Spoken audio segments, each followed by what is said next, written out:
우리의 죄를 용서하여 주옵소서라는 제목으로 함께 말씀을 나누겠습니다. 여러분들은 지금까지 살아오면서 나에게 상처를 준 사람 혹은 나에게 잘못한 사람을 용서하신 적이 있으십니까? 아니면 생각할수록 그 사람 때문에 화가 치밀고 도저히 용서할 수가 없어서 하나님께 그 사람을 용서해 달라고 간절히 기도해 보신 적은 있으신지요?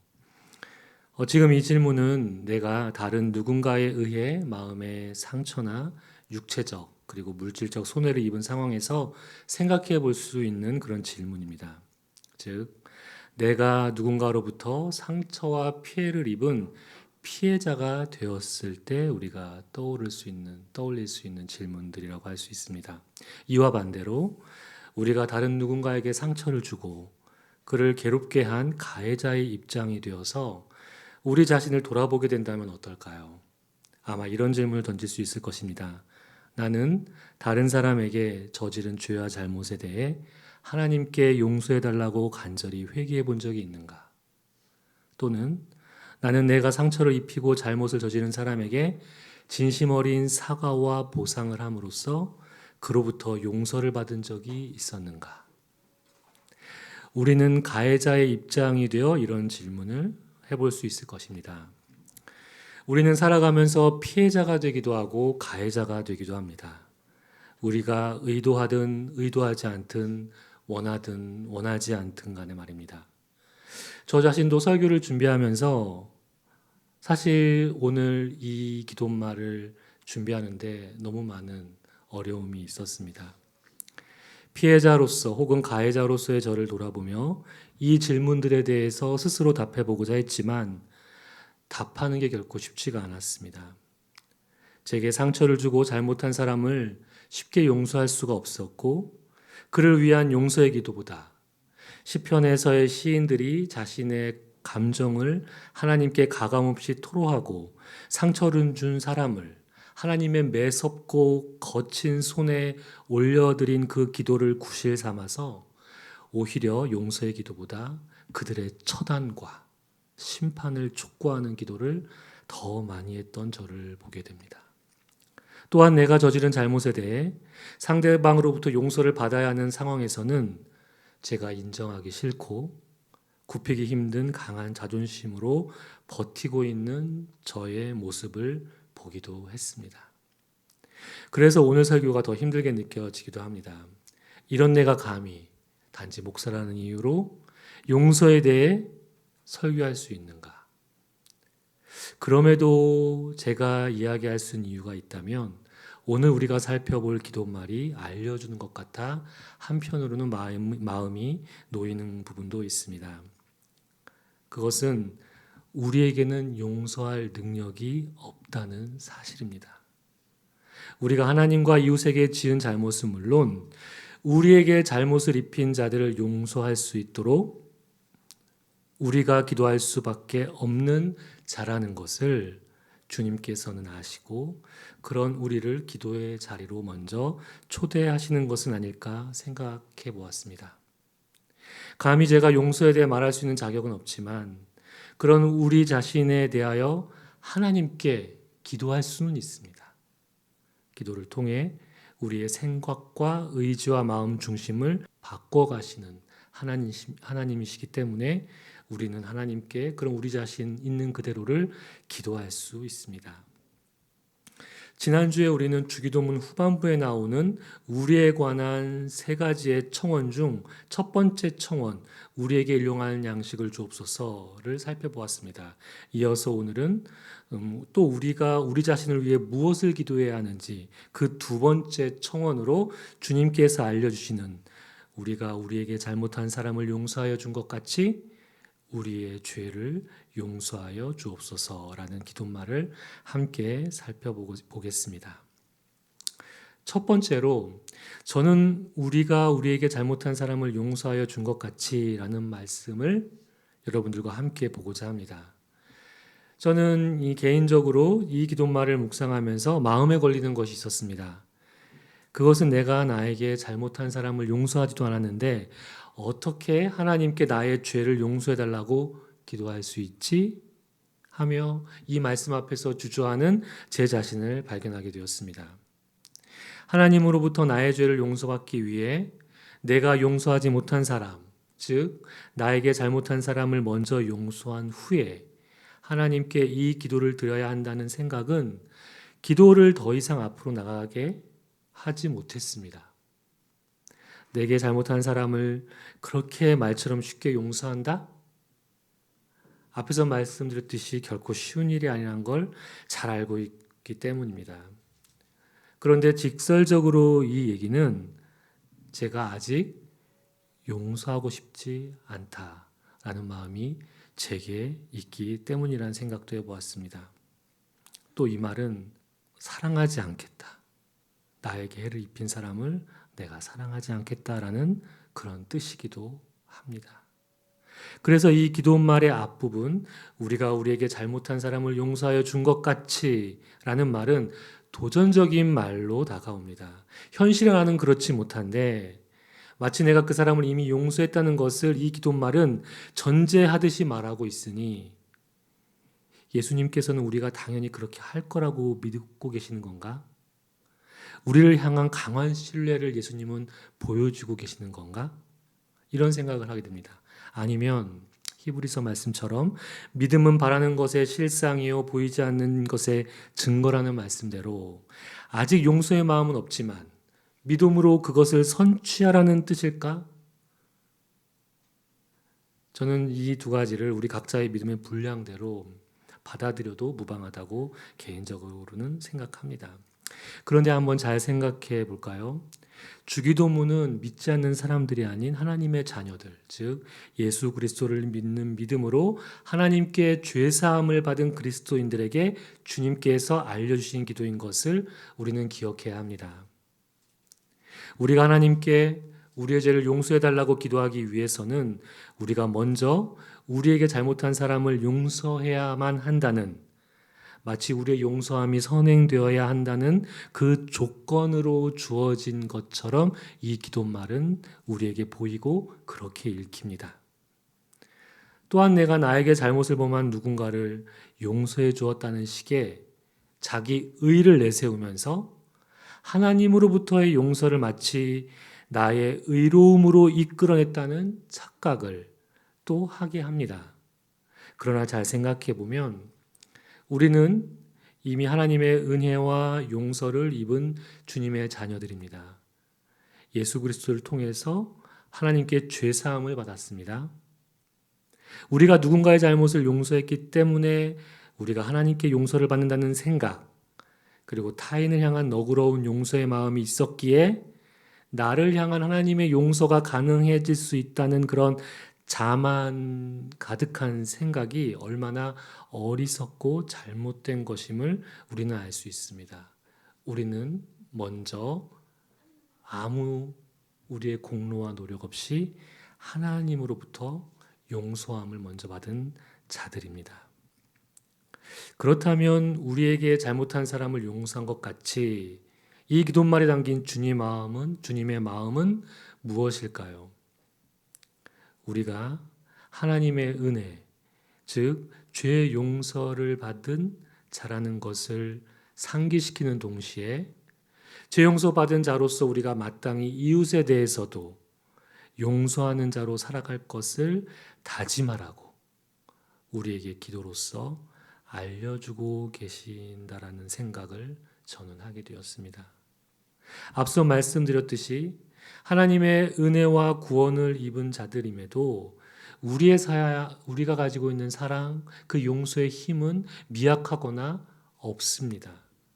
마음만 먹으면 나의 의지로 내게 상처 준 사람을 용서할 수 있다고 우리는 쉽게 생각할 수 있지만 우리 자신을 볼 때 그게 얼마나 어려운 일인지를 숫자 나이가 점점 많아질수록 더 확실하게 알게 됩니다.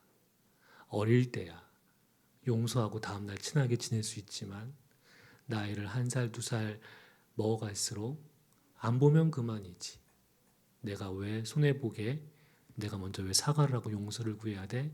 어릴 때는 그것들이 쉽게 이루어질 수 있지만 오히려 나이가 들수록 우리의 자존심은 더 세지고 고집도 세지고 용서하는 일이 그렇게 말처럼 쉽지 않다는 것을 우리는 경험하고 있습니다. 그래서 용서할 수 있는 그런 힘을 주시는 분께 우리는 기도할 수밖에 없고 기도해야만 한다는 것을 주님께서는 가르쳐 주고 계십니다.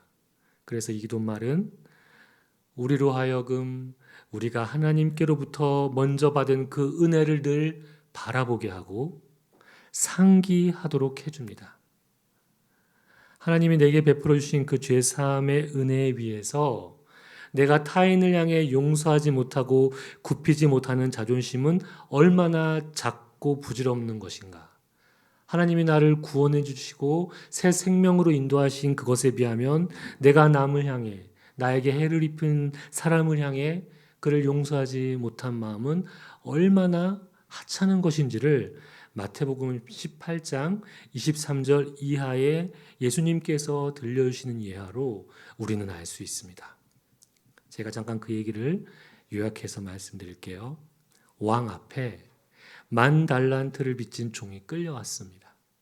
그 종은 갚을 돈이 없자 주인은 그의 아내와 자녀, 모든 재산을 팔아서 그 10,000달란트를 갚으라고 명령했습니다. 그랬더니 그 종은 다 갚겠다. 자기 자녀들 그리고 부인을 그렇게 한다고 하니까 다 갚겠다고 말하면서 애원했습니다. 그것을 보고 마음이 약한 주인이 그 종을 가엾게 여겨서 빚을 탕감해 주었습니다. 그런데 그 빚을 탕감받은 그 종이 돌아가는 길에서 자기에게 100데나리온을 빚진 동료를 보자 그의 멱살을 붙잡고 빚을 갚으라고 채근했습니다. 당시 한 데나리온은 노동자 하루 품삯이었고 한 달란트는 한 사람의 20년간에 해당하는 급여. 그러니까 이 사람이 얼마나 많은 돈을 탕감받았고 또 자신은 자기에게 100데나리온을 빚진 자를 돈을 안 준다고 멱살을 잡고 했습니까? 그래서 그는 자신에게 100데나리온을 갚지 못한 빚진 동료를 갚을 때까지 감옥에 가두었습니다. 이 상황을 지켜본 다른 동료가 주인에게 이 상황을 일렀습니다. 그랬더니 주인이 화가 나서 자신이 빚을 탕감해준 그 종을 다시 불렀습니다. 그리고 그에게 이렇게 말했습니다. 마태복음 18장 32절 하반부부터 35절까지의 말씀을 제가 세 번역으로 읽어드리겠습니다. 그러자 주인이 그 종을 불러다 놓고 말하였다. 이 약한 종아, 내가 애원하기에 나는 너에게 그 빚을 다 없애주었다. 내가 너를 불쌍히 여긴 것처럼 너도 내 동료를 불쌍히 여겼어야 할 것이 아니냐.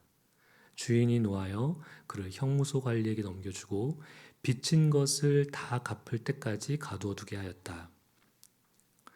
너희가 각각 진심으로 자기 형제자매를 용서해 주지 않으면 나의 하늘 아버지께서도 너희에게 그와 같이 하실 것이다.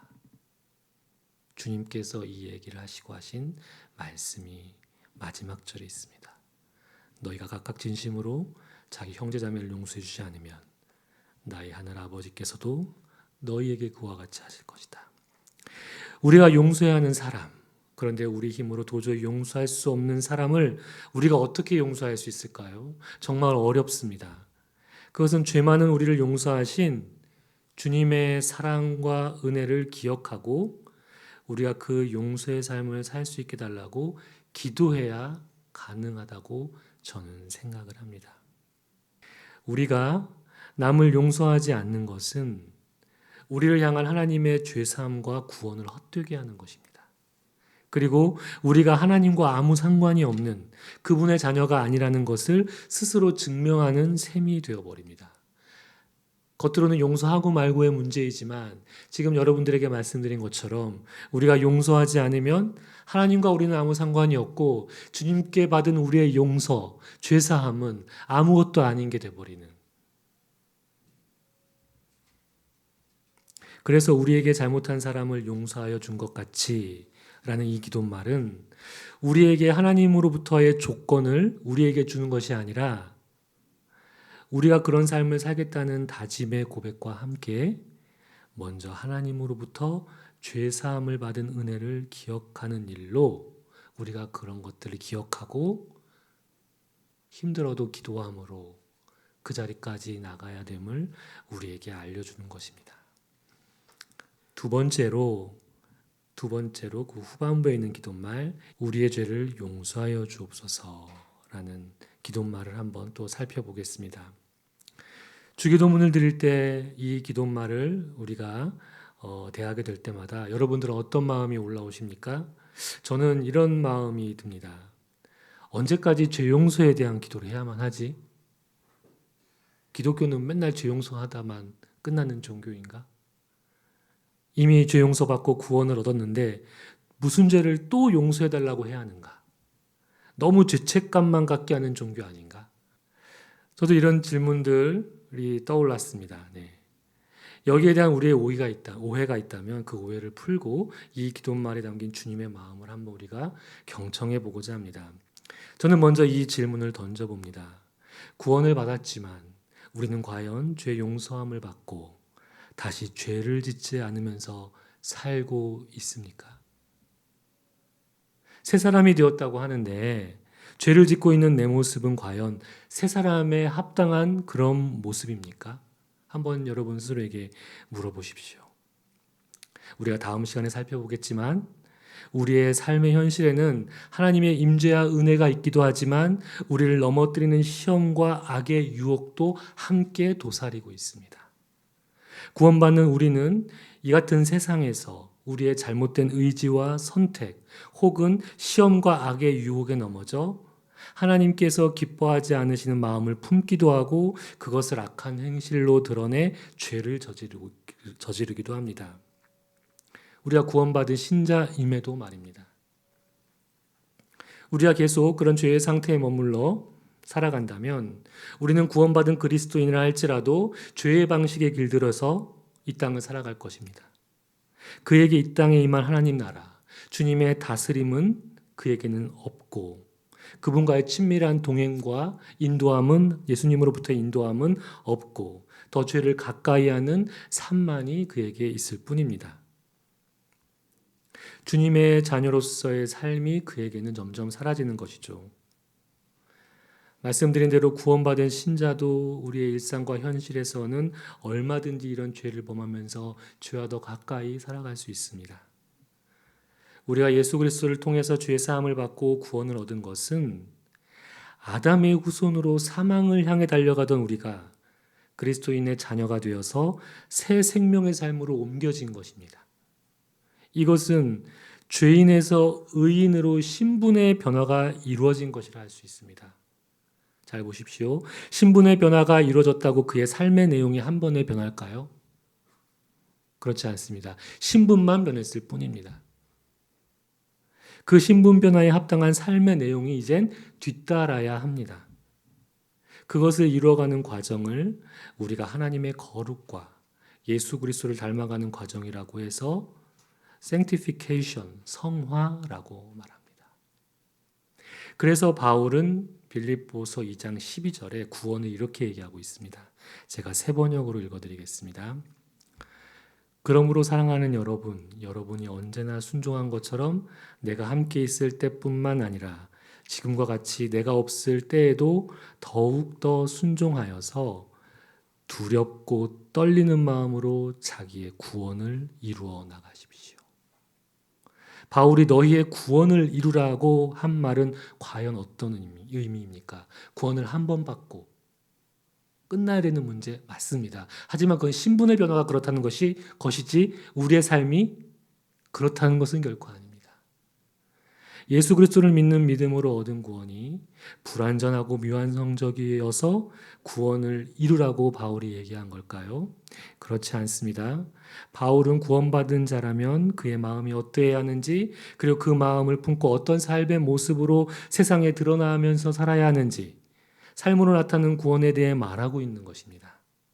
이것은 선택의 문제가 아니라 너희의 구원을 이루라고 했을 때 이 이루라는 명령입니다. 신자로서 마땅히 그렇게 해야 한다는 것입니다. 삶으로까지 나가야 한다는 말입니다. 현재 명령법으로 구원이 지금 우리의 현재적 삶과 긴밀히 연결된 문제인지를 여기서 보여주고 있는 것입니다. 예수님께서는 자신이 하나님께 돌아갈 것을 아시고 제자들의 발을 씻겨주셨습니다. 이때 자신의 차례에서 베드로가 주님께 이렇게 얘기했습니다. 주님, 주님께서 내 발을 지금 씻기려고 하십니까? 아닙니다. 내 발은 절대로 씻기지 못하십니다. 라고 베드로가 이렇게 얘기하자 주님은 베드로에게 너를 씻기지 않으면 너는 나와 상관이 없다고 했습니다. 그러니까 베드로가 어떻게 했을까요? 주님, 발뿐 아니라 손과 머리까지 씻겨주세요. 주님께서 이렇게 말씀하셨습니다. 요한복음 13장 10절과 11절 말씀입니다. 예수께서 그에게 말했다. 그가 베드로입니다. 그에게 말씀하셨다. 이미 목욕한 사람은 온몸이 깨끗하니 발밖에는 더 씻을 필요가 없다. 너희는 깨끗하다. 그러나 다 그런 것은 아니다. 예수께서는 자기를 팔아넘길 사람을 알고 계셨다. 그러므로 너희가 다 깨끗한 것은 아니다 하고 말씀하신 것이다. 그 자리에 가룟 유다도 있었기 때문에 그때 그를 가리켜서 너희가 다 그런 것은 아니다라는 예외를 두신 것입니다. 우리가 예수 그리스도를 믿는 믿음으로 죄사함을 받아 구원을 얻은 것은 우리의 신분이 변화된 것으로 이 요한복음 말씀에 따르면 목욕을 한 일에 해당합니다. 그러나 오늘 우리가 살펴보고 있는 우리의 죄를 용서하여 주옵소서라는 주기도문의 이 기도말은 이미 깨끗이 목욕한 사람에게는 온몸이 깨끗해서 다 씻을 필요가 없고 더러워진 발만 씻는 우리가 범한 죄들, 일상을 살아가지만 죄에 빠질 수 없는 우리의 그런 연약함들, 그런 것들, 그것이 바로 우리의 더러워진 발을 씻는 죄 용서의 기도죠. 그 같은 죄 용서에 해당하는 회개의 기도인 것을 우리는 알 수 있습니다. 그래서 주기도문의 이 기도말은 발 씻음의 기도에 과다한 것입니다. 우리에게 죄책감을 더 가중시키는 기도가 아니라 은혜로 얻은 구원을 현실의 삶에서 이루어가야 하는 과정에서 잠시 넘어진 그 자리에서 다시 일어나 우리가 주님과 함께 더 친밀해지기 위한 초대의 기도말이 바로 이 기도말입니다. 주님과의 바른 관계 안으로 우리를 초대하심으로 보다 깊은 교제를 하기 원하시는 하나님의 마음을 예수님께서는 이 기도말을 통해서 우리에게 가르쳐주고 계십니다. 너희 죄를 지어 넘어진 그 자리에 머무르지 말고 너희가 이 용서의 기도를 함으로써 다시 하나님과의 새로운 관계로 나와라. 그래서 이 발 씻음의 기도는 영적 성숙의 여정, 즉 예수 그리스도를 닮아가는 외연과 내면의 성화를 이루어가는 과정에서 우리를 정결하게 하는 정화입니다. 이것은 성령 하나님께서 우리 삶을 비추시고 빛으로 인도하시는 조명의 길로 나아가게 함으로써 하나님과 우리가 연합하여 우리의 일상을 살아가게 만드는 그 시작이 되어주는 것, 우리가 일상에서 짓는 죄들을 하나님께 용서해달라고 기도하는 것, 거기서 시작되는 것입니다. 하나님께서는 죄책감으로 우리를 인도하는 분이 아니십니다. 오히려 우리가 우리의 죄를 하나님께 용서해달라고 회개하면서 기도할 때 죄를 멀리하는 영적 민감함과 분별력을 우리에게 갖게 하시고 우리를 날마다 새롭게 하는 하나님과 깊은 교제로 나아갈 수 있게 하는 기회와 통로를 우리에게 마련해 주신 것이지 우리를 그 죄 가운데 죄책감 가운데 머물라고 왜 기독교는 한낱 회개만 하다 끝나는 종교냐고 이렇게 생각하는 것은 지금 말씀드린 하나님과의 그 깊은 교제로 나아가게 하는 그 은혜의 방편인 것을 우리가 간과하고 있기 때문이라는 생각을 해봅니다. 사랑하는 얼비교회 성도 여러분, 타인을 향한 우리의 용서가 어떻게 우리를 향한 하나님의 용서와 관련이 있는지 조금 이해되셨을 거라 생각을 합니다. 우리가 우리에게 잘못한 사람을 용서하지 못하는 것은 말씀드린 대로 우리가 하나님으로부터 받은 죄 사함의 은혜와 구원을 헛된 것으로 여기는 것입니다. 나아가 그것은 우리가 하나님의 자녀인 것을 스스로 부정하는 일이고 예수 그리스도와 우리가 아무 상관이 없다는 것을 보여주는 일에 불과하다는 것을 우리는 살펴보았습니다. 하지만 우리가 타인을 용서할 수 있게 해달라고 기도하며 동시에 하나님께 우리의 죄를 용서해달라고 기도하는 것은 예수님께서 우리에게 말씀하신 가장 중요한 계명 무엇입니까? 하나님을 사랑하고 내 이웃을 내 몸과 같이 사랑하라고 하신 그 이중 계명. 주기도문의 이 기도말을 통해서 우리에게 다시 한번 이 이중 계명의 중요성을 우리는 여기에서도 발견할 수 있습니다. 근데 사실 하나님을 사랑하고 내 이웃을 내 몸과 같이 사랑하라는 이 두 가지를 말씀하시는 이중 계명은 두 가지의 계명인 것처럼 보이지만 사실 그것은 사랑이라는 하나의 계명인 것을 우리는 알게 됩니다. 하나님과 이웃 그리고 나 자신이 어떻게 하나의 끈으로 연결되어 있는지를 우리에게 보여주고 있는 것이죠. 우리가 또 하나 명심해야 할 것이 있습니다. 서두에 잠깐 언급했는 건데요. 우리가 누군가를 용서해야만 하는 자, 즉 피해자의 입장에서만 서지 않고 내 의도와 상관없이 우리가 누군가에게 상처를 입혔을 수 있다는 생각을 함께 우리가 견지해야만 합니다. 우리 역시 이웃에게 행한 잘못을 사죄하고 용서받아야 하는 자들이라는 것도 잊지 말아야 합니다. 우리는 누군가를 용서해야 한다고 생각하기에 앞서 먼저 누군가에게 지은 잘못에 대해 용서를 구할 수 있어야 합니다.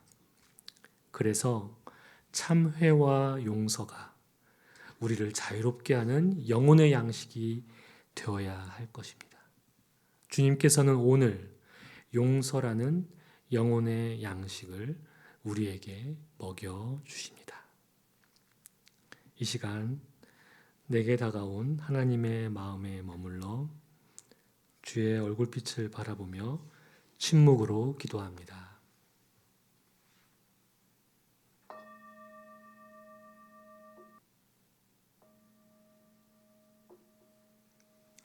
하나님 감사합니다. 우리에게는 용서할 능력이 없습니다. 우리에게 먼저 찾아와 주셔서 우리를 구원하시고 죄사함의 은혜를 베풀어 주신 주님의 그 은혜를 우리가 바라볼 때 우리는 비로소 용서할 수 있습니다. 하나님, 우리가 또한 우리가 잘못한 그런 것들을 이웃에게 용서를 구하고 참여할 수 있는 그런 마음도 우리 가운데 허락하여 주옵소서. 예수님 이름으로 기도드립니다. 아멘.